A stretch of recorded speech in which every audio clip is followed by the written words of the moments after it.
All right, this is the road that heads to the store.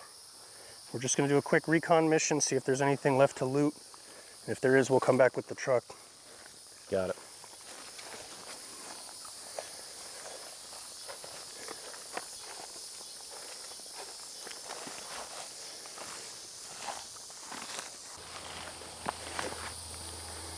The store's ahead. You gonna provide me overwatch? I'll go in. All right, on you.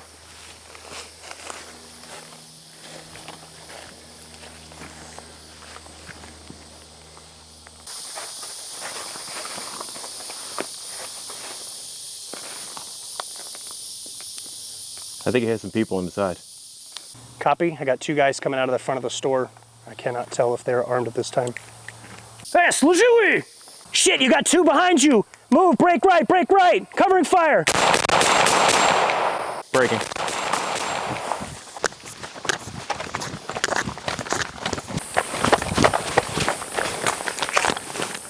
On me, come to me! Dude, who the fuck are these guys? Are you good? Good. All right, that's another 2 down. Let's get the fuck out of here. Moving.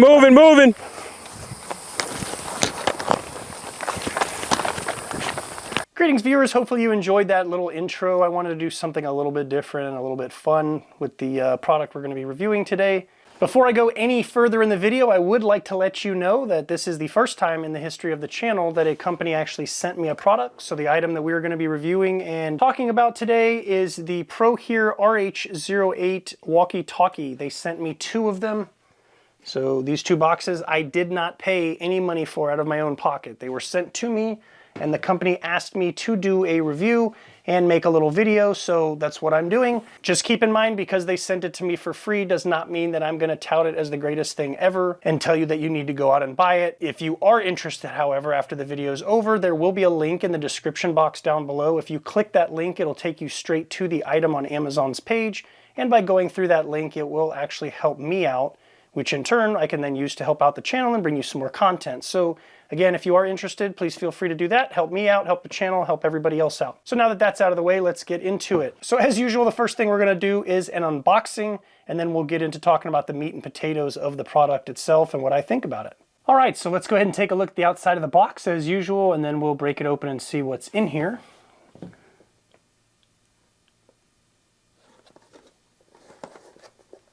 See all the facts and figures there.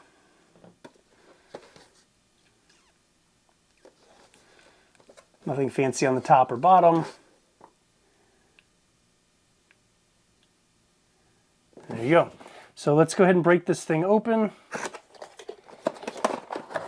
Pulls out in this little plastic clamshell thing. There's a little card in here. Just has the company name and then some information on there with a QR code.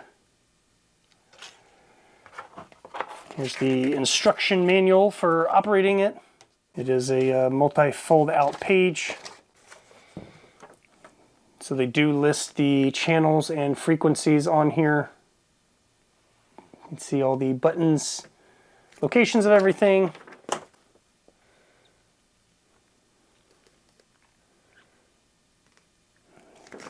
Instructions for use. Then we've got the actual unit here.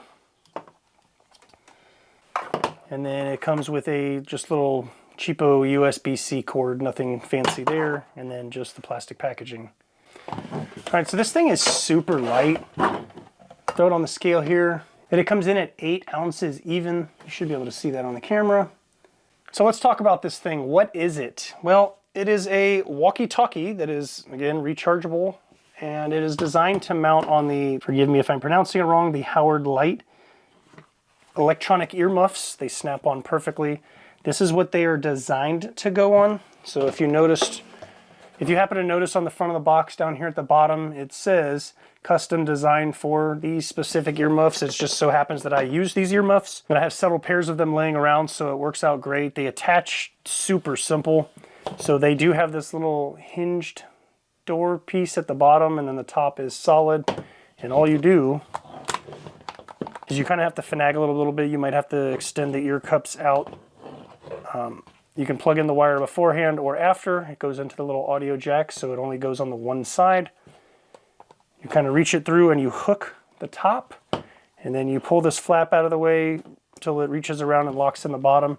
It can move around, so if it gets bumped, it could get knocked or ripped off. It's not a super secure mount, but it is pretty grippy, and I mean, I'm pulling on it and it's not sliding very much, so something significant would have to grab this and get ripped off. So again, super simple. This is the boom mic here with the push to talk. And you've got all your buttons and your main screen here. Again, the audio jack that plugs into the headset itself. You do have to turn the headphones on for this to work. Again, it does use a Type-C rechargeable USB port. It is covered by one of these little rubber doors. The door can be kind of finicky. If you put it straight on there and then push it, it'll lock into place. If you try and put it in on a funky angle, it'll get snagged and not want to go in. So if you're having trouble with that, just put it on straight, push it straight in there, and you should be fine. Some people may complain that it uses a rechargeable battery instead of something you can pop out and put some AA's in or something. And then if you did that, the other crowd would complain that they don't want replaceable batteries. They want to be able to recharge it. So you're never going to make everybody happy. And they picked one thing. I think it works really well. Again, it's super light. I imagine with some AA's or AAA's in here, it would be a little bit heavier than it is. So the fact that it is light, I think, outweighs the fact that you cannot just quick swap some batteries out in the field. All right, so as you can see, this thing is super light, compact. I really don't even notice it once I put it on the headset, other than needing to actually use it or listening to the sounds coming out of it. If you don't already use the Howard Leight set and you have something else like Walkers or a different brand, I do not know specifically if they will attach to it. They might incidentally, just because of the shape and the design. It may not be a super great fit. I can tell you that it was designed for these, so for those of you that already own these earmuffs, they will mate up perfectly. As for the other people, it will kind of just be incidental that it will or will not work. Again, I cannot tell you what other ones they do and do not attach to. If you have some and you know, you can post down below and help some other people out if they are interested in this product. So again, what is this thing? It's a walkie-talkie that you strap to your head. Instead of having something like this on your shoulder strap or your belt or somewhere easily accessible, it kind of gets it out of the way, frees up a little bit of space, and puts it on your head right near your mouth. You don't have to worry about bringing this up and talking and putting it back down again. It's already in place. It has the push to talk button right on the boom there you can use. It does also have a Vox setting. And since I've already said some positive things about it, my one negative thing that I would say about it, the Vox is a little touchy. There are two settings. There is a high and a low setting. So the low setting is designed for environments with a lot of noise. If you're outside and it's windy, or if you're in a shooting environment, that's what that's designed for. And high is designed for indoors. There's not a lot of external noise. Now, I will tell you that, again, my one gripe with the Vox is it didn't matter high or low. This thing is super sensitive. If I would say anything could be tweaked about it, it would definitely be that. It picks up every single little noise. As my buddy and I, you saw in the intro video, we were running around shooting with them. We were using them just talking and testing. I got out the distance wheel and we checked some of the ranges on it that were advertised to see how well that worked. And we tried the Vox and the push-to-talk setting. The push-to-talk works great. So again, the Vox is super sensitive. It didn't matter if we put it on low or high. It was picking up every single bird noise that was going on outside. If there were cars driving by, roosters crowing, it didn't matter what was going on, it was picking up the sounds. And the problem with that is with a walkie-talkie, only one person can talk at a time. So if my headset picks up a bird chirping and my friend is talking, I'm not getting his transmission because the birds are chirping and sending that information to him, and it's kind of locking out the channel. So it's not necessarily a ding against this product in terms of the transmissions, but it's the Vox itself that is super sensitive. So I recommend using the push to talk. I know a lot of people are going to say, well, then what's the point of having it up there? It's nice and convenient on my face. I want to be able to yell and use it. Well, if you were using a regular radio or walkie-talkie, or, let's just think cops on the road, when they're in a situation that is quite dynamic and they need to use a radio, they have to free up a hand to get the push-to-talk button on the mic or get the radio out and use it to communicate. It's no different than reaching up. You can use your support hand. If you're a lefty, I'm sorry, you'll have to reach over with your right. Push the PTT button, get your transmission out, let go, and continue. It has Vox, two settings, high and low. I don't recommend it because it is, depending on how dynamic the situation is, if you're running around like we did in the video, you're rustling through trees and it picks up on that noise, you're not going to be able to communicate effectively. So ideally, you're going to want to use that push to talk. So for those of you that this may bother, they are made in China. Again, a lot of people have issue with that. A lot of times it's the people running Hollow Suns. judgment-free zone here. I can overlook that for the fact that they are super convenient, and I was actually quite surprised when I got my hands on it. I opened it for the first time. I was like, this thing is a piece of garbage. There's no way it's even going to work. And again, lo and behold, I was significantly surprised. So we took this thing out to 50 yards through the woods. It got a little sketchy trying to maneuver, but this thing was transmitting pretty clear. There is sort of like a hollow sound that's in there, and I imagine that's something to do with it interfacing with the headset and it basically playing like it's, you can plug music like an aux cable into these and listen to them like headphones, so it's kind of doing that. So transmitting through there, I think maybe it's doing a little bit, but it is super clear. When my friend was here and we were using push to talk and I was, again, had the distance wheel out, I stopped every 20 feet, 100 feet, 200 feet, we got out to 50 yards through the woods, and it was still going strong. I could still hear perfectly, he could still hear me. And again, I was quite surprised. That is definitely a handy feature to have. Communication, especially out in the field, especially in a dynamic situation, is imperative. The more information you can get, the better. So, I mean, I feel like it's not a bad item to have in your kit. Now, I will tell you, so again, like I showed you in the unboxing, the little chart here that has all the channels and the frequencies listed, this thing does work with other radios. So I showed you this little Motorola walkie-talkie that I have here, and then I have my headset. If I transmit, testing, it actually goes over other people's radios. So the only issue you may run into is, let's say it's the end of the world and you and your buddies are running around with these all on your headsets, and you come across other people and they have their own radio and they're operating on just a basic generic frequency, and you happen to be operating on that same frequency with your headset, it will transmit over that same frequency. The only other issue I've noticed is that it does not like this mic very much, so there is a little bit of feedback coming from that. So that is a possibility if you just fire these things up and you go to channel 1, channel 2, one of the basic frequencies. That's something to keep in mind if, again, this is in your bug out, shit hits the fan, bailout, bug in, gear, whatever. It says there are 22 channels and 99 sub-channels, so you can operate on different frequencies. Mix it up a little bit. Don't just probably go to channel 1, channel 2, because that's probably what you're going to run into. Start picking up on some chatter from kids playing with their toy walkie-talkies they got from Christmas. So we don't want to be confusing or scaring anybody with that. So again, get everybody on the same channel. Super easy to operate. The only buttons that are on here is the power and mode button. So once it's fired up, you can just press it fully and it will cycle through all the different modes. You can get to Vox to turn that on and off. You can change your channels.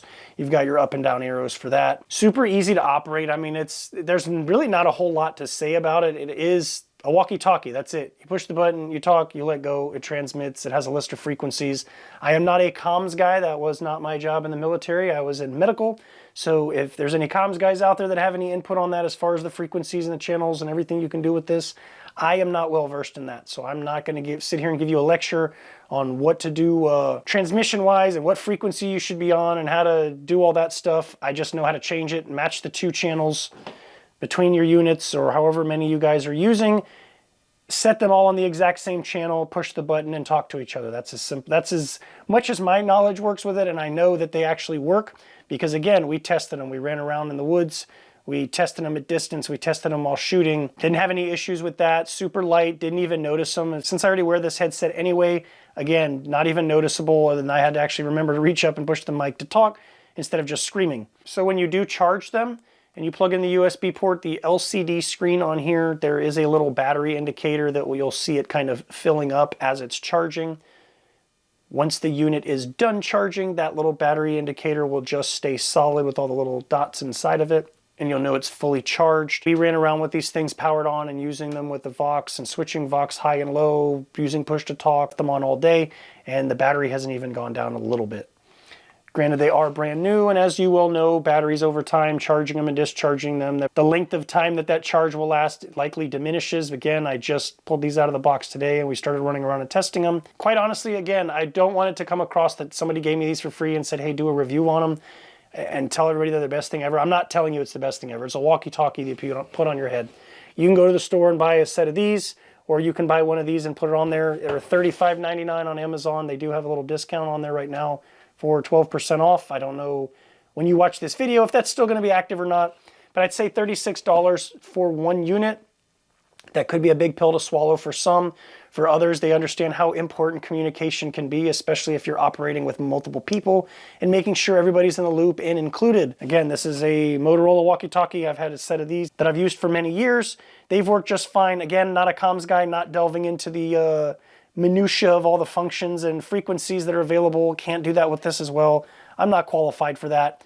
But what I can tell you is what it's designed to do, it does well. I do not see anywhere that it is advertised as waterproof or any sort of IP water resistance. So the only issue you may run into, you go out and get rained on, they could get ruined. So that would probably be another negative, is they are not super robust. I mean, they're not issuing these things to the military to take out into combat. This is just a cheaper alternative for you to throw in your kit, attach it to your earmuffs, and have some sort of communication available.